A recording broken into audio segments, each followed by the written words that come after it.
பிளேஸ்மெண்டில் சிறந்து விளங்கும் knowledge institute of டெக்னாலஜியில் இப்போது 2026-27 கல்வியாண்டிற்கான அட்மிஷன் என்கொயரி நடைபெறுகிறது. கக்கபாளையம், சேலம். தமிழக அரசியலில் பெரும் எதிர்பார்ப்புகளுக்கு மத்தியில் இந்த ஆண்டின் முதல் சட்டப்பேரவை கூட்டத்தொடர் 20ஆம் தேதி காலை 9:30 மணிக்கு தொடங்குகிறது.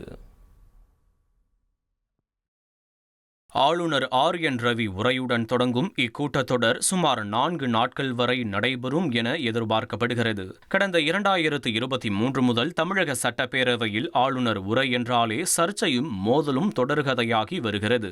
திராவிட மாடல் மற்றும் தலைவர்களின் பெயர்களை தவிர்த்தது முதல் கடந்த ஆண்டு தேசிய கீதம் தொடர்பாக எழுந்த சர்ச்சை காரணமாக ஆளுநர் தனது உரையை வாசிக்காமல் அவையை விட்டு வெளியேறியது வரை பல்வேறு அதிரடி நிகழ்வுகள் அரங்கேறின.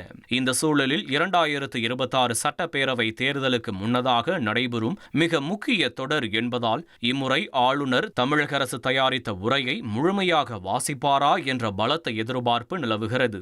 அதே சமயம் மாநிலத்தில் நிலவும் சட்டம் ஒழுங்கு உள்ளிட்ட முக்கிய பிரச்சனைகளை முன்வைத்து கேள்விகளை எழுப்ப எதிர்க்கட்சிகள் தயாராகி வருகின்றன. இதனால் இந்த ஆண்டுக்கான முதல் கூட்டத்தொடரில் அனல் பறக்கும் விவாதங்களுக்கு பஞ்சம் இருக்காது என்றே கூறலாம். பிளேஸ்மெண்டில் சிறந்து விளங்கும் நாலேஜ் இன்ஸ்டிடியூட் ஆஃப் டெக்னாலஜியில் இப்போது 2026-27 கல்வியாண்டிற்கான அட்மிஷன் என்கொயரி நடைபெறுகிறது. கக்கபாளையம், சேலம்.